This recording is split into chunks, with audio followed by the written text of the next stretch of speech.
तो we have officially reach Voss, और बिल्कुल बस स्टेशन पे ही हमें ये स्टेयर्स मिलेंगी जो हमें देगी हमारा first view of the Voss. Voss की प्रमोशन लाइन है कि ये शहर जिसमें सबके लिए कुछ ना कुछ है। तो देखते हैं कि हमारे लिए क्या है।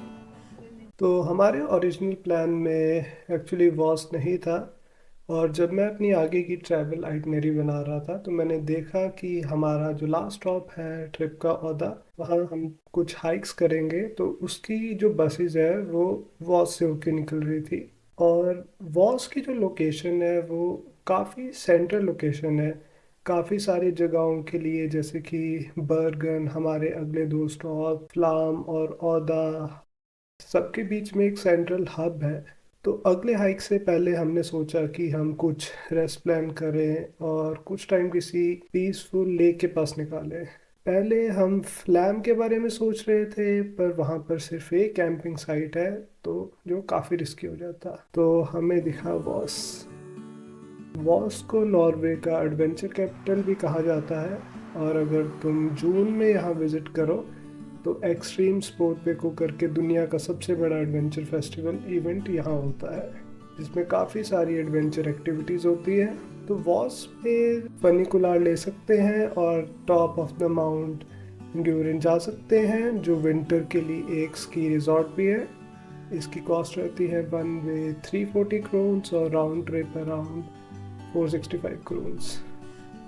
और वहाँ से आप चाहें तो पैराग्लाइड करके सिटी तक आ सकते हैं फ्लैम के व्यू के साथ, जो कॉस्ट करता है लगभग 3000 क्रोन्स, बहुत प्राइसी।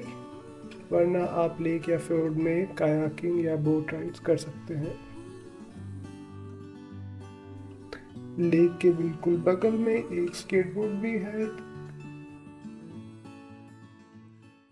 तो अब हम करेंगे एक्सप्लोर वॉस को। तो जो वॉस में सबसे मेन लोकेशन है वो है fjord, और ये है स्पॉट जहाँ पर आप आकर fjord में बाथ ले सकते हैं। अगर आप सोच रहे हैं कि fjord का पानी कितना क्लियर है, और इसके साथ में एक पार्टीशन हो जाती है जहाँ से इसे ड्रिंकिंग वाटर में डिवाइड कर दिया जाता है। तो वॉस में जो हमारा पहला पॉइंट है वो है वॉस फॉक्स म्यूज़ियम, जो शायद इस टाइम तक बंद हो चुका होगा। वॉस म्यूज़ियम का एक बहुत ही इम्पोर्टेंट पार्ट है मोल्स्टरनेथ, जो कि एक छोटी आउटर विलेज है, लगभग 15 सेंचुरी से यहाँ पर है। और आप यहाँ विज़िट करके देख सकते हैं जो वाइकिंग्स का लाइफस्टाइल था। और जो दूसरी बिल्डिंग है उसमें हिस्टोरिकल आर्टिफैक्ट्स और एग्जीबिशन है, जो पिछले 500 सालों में वॉस की हिस्ट्री का जो चेंज है प्रेजेंट करते हैं। दूसरा रीज़न जो मैं इस म्यूज़ियम में आया था वो था इसकी हाइट की वजह से। ये जगह एक बहुत ही बेहतरीन वैली का बर्ड आई व्यू ऑफर करती है। अगर आप चाहें यहाँ से आप हाइक्स पे भी कंटिन्यू कर सकते हैं, जैसे कि टॉप ऑफ द माउंट हैंगुरिन, माउंट मुनोरकी। पर हमारे लिए वॉस का ट्रिप बहुत ही चिल और इजी गोइंग ट्रिप है, पर ये स्पॉट काफ़ी बेहतरीन है और आज के लिए थोड़ा टाइम है और यहाँ बिताना चाहूँगा।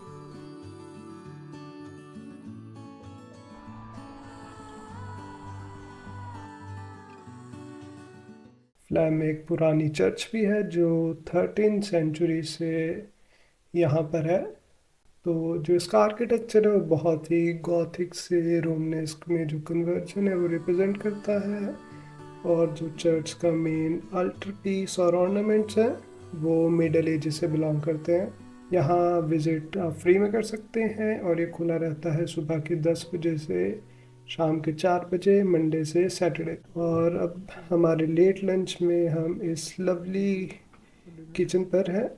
तो आज हम बना रहे हैं रवियोली विद पार्मेजान चीज़, क्योंकि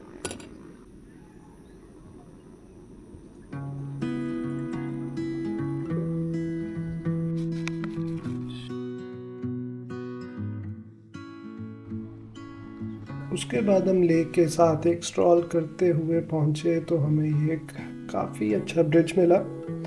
और अगर आप इसी ब्रिज से 15 मिनट और आगे कंटिन्यू करें तो आप एक पहुंच जाएंगे बहुत ही खूबसूरत वैली में, जो मैंने कम्प्लीटली मिस कर दिया क्योंकि मुझे किसी ने नहीं बताया। तो आपके लिए जो सारी लोकेशंस है वो आपको डिस्क्रिप्शन में मिल जाएगी, जहां से आप गूगल मैप्स की आइटनरी भी अपने फ़ोन में सेव कर सकते हैं ताकि आप कुछ भी ऐसा मिस ना करें। आज मैं रुका हुआ हूँ वॉल्क्सवैगन कैंपिंग में और ये है हमारा आज का सेटअप, जिसकी कॉस्ट है अराउंड 200 क्रोन्स पर नाइट। और अब मैं आपको दिखाता हूँ हमारी जो फैसिलिटीज़ है इस कैंपिंग विलेज में। तो हमारे पास एक छोटा सा क्यूट किचन है जिसमें ओवन और काफ़ी सारे स्टोव्स हैं और काफ़ी सारे इलेक्ट्रिकल आउटलेट्स भी जहाँ आप अपने डिवाइसेस चार्ज कर सकते हैं। मुझे हमेशा से एक ऐसी छोटी सी किचन चाहिए थी विद व्यू, बट अब जो मुझे किचन मिली है तो मैं कंप्लीटली डिस्ट्रैक्टेड हूँ। अगर मैं कुछ सीरियस बना रहा होता तो अब तक रेसिपी की।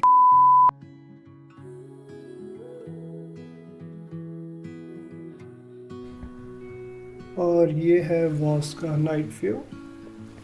ये काफ़ी पीसफुल सिटी है और इसकी वाइब बिल्कुल वैसी है जैसे जब मैंने नॉर्वे का ट्रिप प्लान करते हुए सोचा था। तो मैं कहूँगा कि ये अनप्लान्ड स्टॉप सच में काफ़ी खास रहा है। तो वॉस से हम जाएंगे अब फ्लैम के लिए, जो हमारा एक डे ट्रिप रहेगा। वहाँ की बस मुझे लगभग कॉस्ट करी 225 करोन वन वे, और यहाँ से हमें लगेगा 1 घंटा फ्लाम पहुँचने के लिए। तो जर्नी का पार्ट बने रहने के लिए सब्सक्राइब करना मत भूलें, और अगर आपके पास वॉस के बारे में कोई भी क्वेश्चंस है कमेंट्स में लिखें। तो जल्दी मिलते हैं।